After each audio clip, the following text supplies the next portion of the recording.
আজকে আমি তোমাদের সাথে শেয়ার করব মোচার একটি দারুণ রেসিপি। ভিডিওটা একদম স্কিপ করো না। নমস্কার বন্ধুরা, নতুন আরেকটি রেসিপিতে সবাইকে অনেক স্বাগত। আজকে আমি তোমাদের মোচা রান্না করে দেখাবো একটু অন্যরকম ভাবে।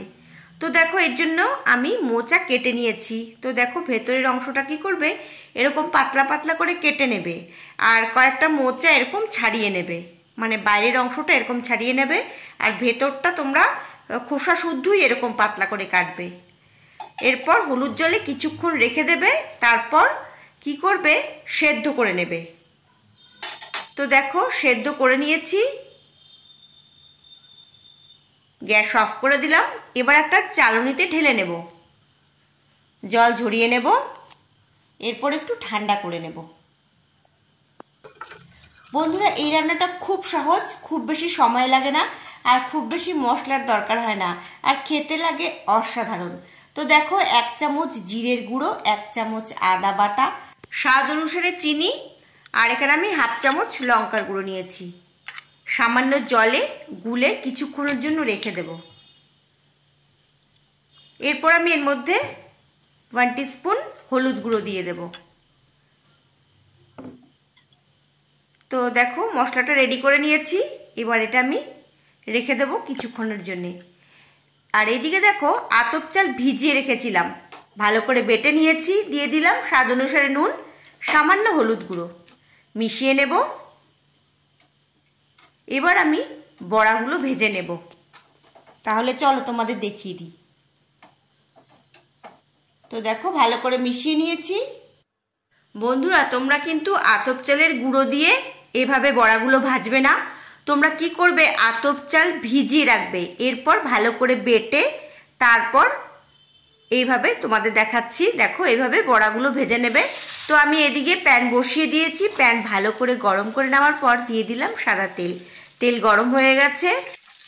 তো আমি দেখো মোচাগুলো ভেজে নিচ্ছি কিভাবে। তোমরা দেখো, তোমরা এইভাবে ভাজবে, আর আঁচটা কিন্তু তোমরা বাড়িয়ে ভাজবে না, আঁচটা মিডিয়াম টু লো রেখে ভেজে নিতে হবে।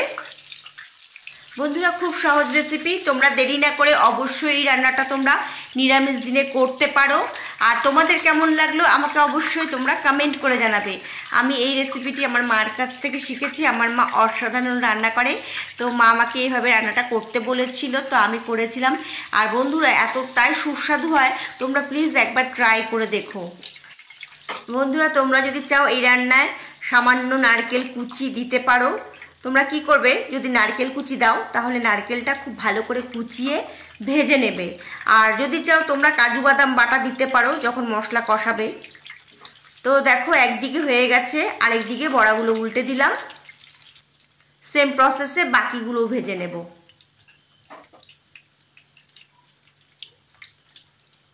ভাজা হয়ে গেছে, তুলে নেব। তো তোমরাও উল্টে পাল্টে লাল করে ভেজে নেবে।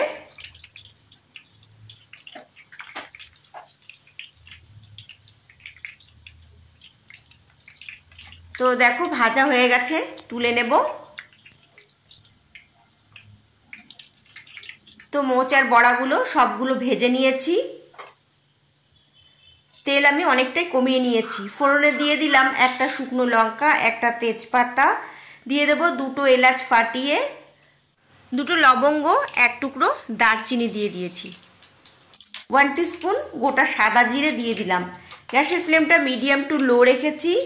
যখন ফোড়ন থেকে সুগন্ধ বেরিয়ে আসবে তখন যে মশলার পেস্টটা করে রেখেছি সেটা আমি দিয়ে দেব। আর তোমরা যদি কাজু বাদাম বাটা দাও তাহলে কি করবে, এই সময় দেবে। কি করবে, যখন এই যে মশলাটা দিলাম আমি, কিছুক্ষণ কষিয়ে নেওয়ার পর তারপর কাজু বাদাম বাটা দেবে, ঠিক আছে? আর যদি তোমরা না দিতে চাও কাজু বাদাম বাটা, অসুবিধা নেই, এভাবে রান্নাটা করবে, খুব ভালো লাগবে। তো এবার আমি কি করব, খুব ভালো করে কষিয়ে নেব। আঁচটা কমিয়ে দিলাম। রান্নাটা করতে খুব বেশি সময় লাগে না, ঝটপট হয়ে যায়। স্বাদ অনুসারে নুন দিয়ে দিলাম। তোমরা যদি চাও তোমরা আলু দিতে পারো এই রান্নায়, লম্বা লম্বা করে আলু কেটে ভেজে দিতে পারো, ভালো লাগবে।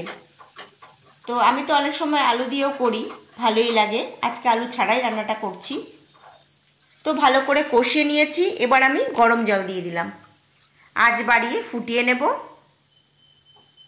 তো তোমরা এই রান্নাটা যাকেই খাওয়াবে সেই তোমার প্রশংসা করতে বাধ্য হবে। তো দেখো ঝোল ভালো করে ফুটিয়ে নিয়েছি। এবার আমি বড়াগুলো দিয়ে দিলাম। বড়াগুলো দেওয়ার পর কিন্তু তোমরা খুব বেশি ফোটাবে না, 2 মিনিট ফুটিয়ে নিলেই হবে। তো দেখো বড়াগুলো দেওয়ার পর 2 থেকে 3 মিনিট ফুটিয়ে নিয়েছি। সবার শেষে ছড়িয়ে দেব ঘি, গরম মশলা গুঁড়ো। মিশিয়ে নিলেই আমার রান্না একদম কমপ্লিট। তো বন্ধুরা এই রান্নাটা তোমরা ট্রাই করো। আর তোমরা যদি আমার চ্যানেলে নতুন হয়ে থাকো চ্যানেলটিকে অবশ্যই সাবস্ক্রাইব করে রেখো। আর তোমরা কি আমার পেজকে ফলো করেছো? যদি এখনও ফলো না করে থাকো তাহলে দেরি না করে আজকেই ফলো করে রাখো। এরকম নতুন নতুন রেসিপি তোমাদের জন্য নিয়ে চলে আসবো। তো দেখো বন্ধুরা ঘি, গরম মশলা গুঁড়ো ছড়িয়ে দিয়েছি, মিশিয়ে নেব। আমার রান্না একদম কমপ্লিট। রান্নাটা কতটা সুস্বাদু হয়েছে এটা আশা করি তোমরা দেখেই বুঝতে পারছো। তাহলে বন্ধুরা কি ভাবছো? দেরি না করে আজকেই ট্রাই করো। রেসিপিটি ভালো লাগলে লাইক, শেয়ার, সাবস্ক্রাইব করতে একদম ভুলবে না। ভালো থেকো, সুস্থ থেকো। খুব তাড়াতাড়ি তোমাদের সাথে আবার দেখা হচ্ছে নতুন কোনো এক ভিডিওতে। ততক্ষণের জন্যে বাই।